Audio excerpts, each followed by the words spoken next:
নমস্কার, আমি তরুণ ঘোষ। মার্কিন প্রেসিডেন্ট ডোনাল্ড ট্রাম্প পাল্টি খাওয়া বা ইউটার্ন মারার একদম এক নম্বর লোক। সারা পৃথিবীতে যদি ইউটার্ন মারার কোনো রকম প্রতিযোগিতা হয় তাহলে আমাদের প্রেসিডেন্ট ডোনাল্ড ট্রাম্প মানে মার্কিন প্রেসিডেন্ট ডোনাল্ড ট্রাম্প, আমাদের তো নয়, আমাদের তো প্রধানমন্ত্রী মোদিজি, তিনি পাল্টি খান না। তিনি যা বলেন একেবারে সরাসরি মুখের ওপর বলেন। তো যাই হোক, কালকে মোদিজি একটা নতুন ভাষণ দিয়েছেন জাতির উদ্দেশ্যে। সাধারণত উনি জাতির উদ্দেশ্যে ভাষণ টাষণ দেন না। আমার যতদূর মনে পড়ে ওই নোটবন্দির সময় একবার ভাষণ দিয়েছিলেন, তারপর করোনার সময় একবার ভাষণ দিয়েছিলেন, তারপর বোধহয় দুই একবার ভাষণ টাষণ দিয়েছিলেন। কালকে আবার একটা উনি জাতির উদ্দেশ্যে ভাষণ দিলেন। তার ভাষণের প্রধান বক্তব্য ছিল জিএসটি সরলীকরণ। এই যে জিএসটি একটা জাল ছিল, তাতে করের যে একটা ব্যবস্থা ছিল তাতে সাধারণ মানুষের পকেটে চাপ পড়তো। সেই জিএসটিটাকে সরলীকরণ করে দিয়েছেন। এক দেশ এক কর। এখন সমস্ত জিনিসের দাম আজকে থেকে কমতে শুরু করলো। আজকে থেকে নবরাত্রি শুরু হলো, নবরাত্রিতে উনি উপহার দিলেন। সেইখানে তিনি একটা কথা বললেন খুব মিনিংফুল, সেটা হচ্ছে আমরা যতদিন পরনির্ভরশীল থাকবো, জানবেন পরনির্ভরশীলতা হচ্ছে আমাদের শত্রু। এই পরনির্ভরশীলতা থেকে আমাদের কমাতে হবে।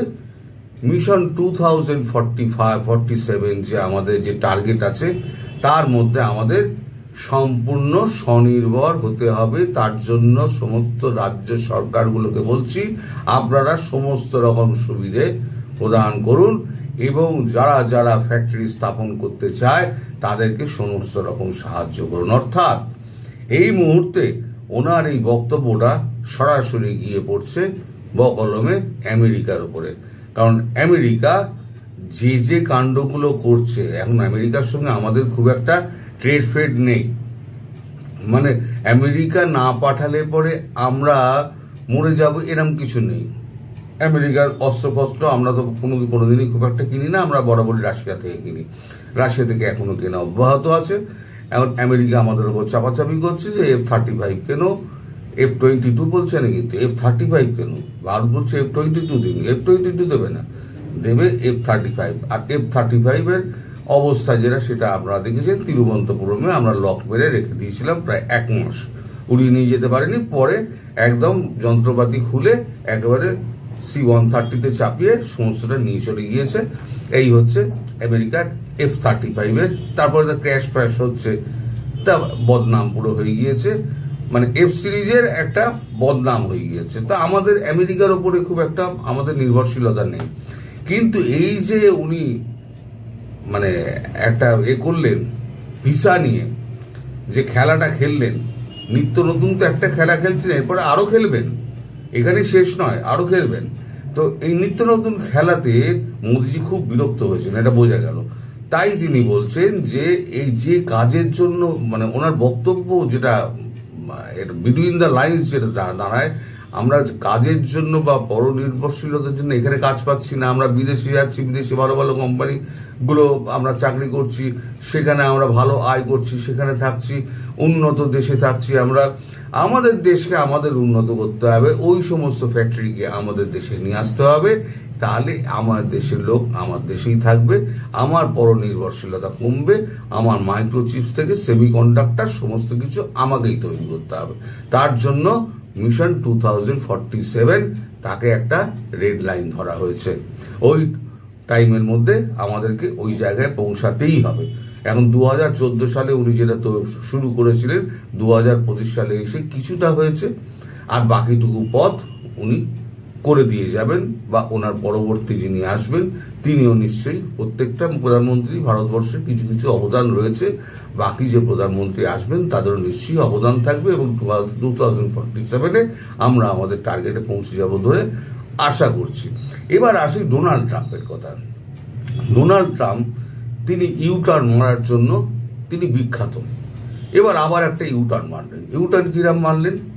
ইউটার্ন প্রথম কি কথাটা হলো যে যারা যারা আমেরিকায় H-1B ভিসা নিয়ে আছে তাদের সবাইকে বছরে $1,00,000 করে দিতে হবে প্রতি বছর।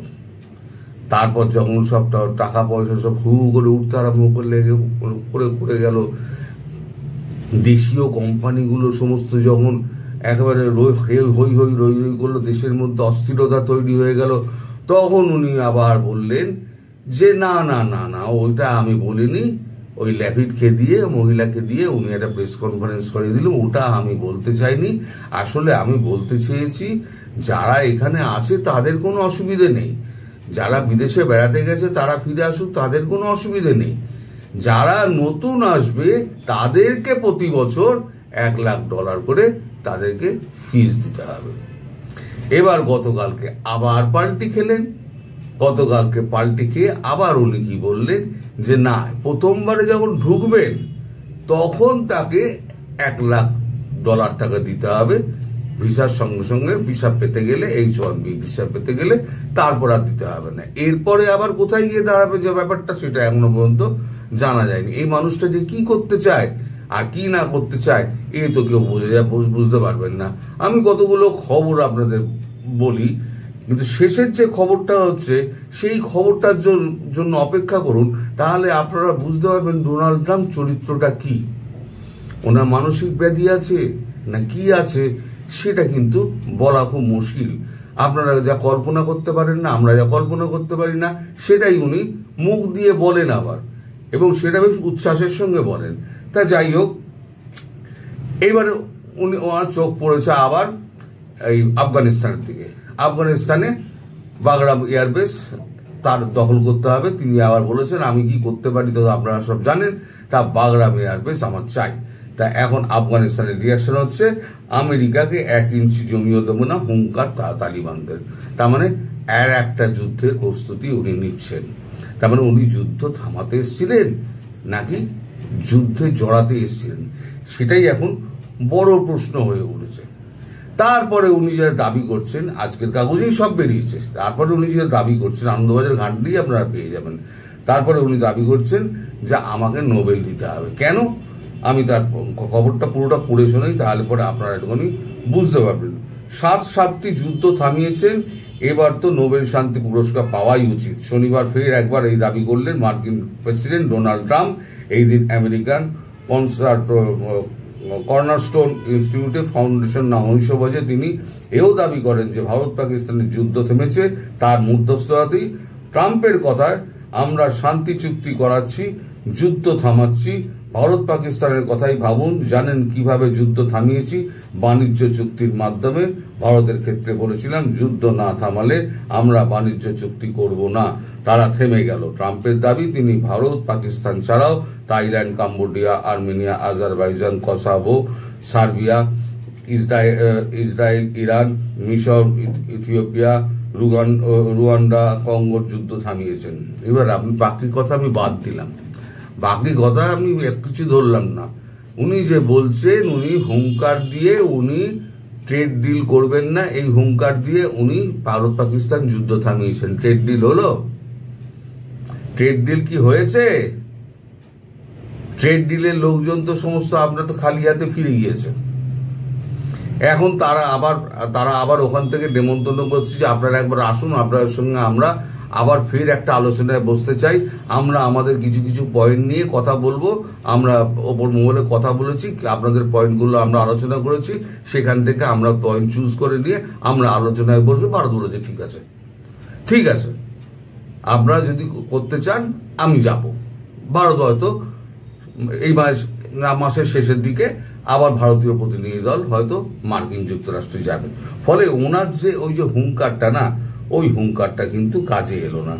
মানে উনি যেটা বলতে চাইছেন সেটা কিন্তু মিথ্যা কথা, পৃথিবীর সবাই জেনে গেছে উনি মিথ্যা কথা বলছেন।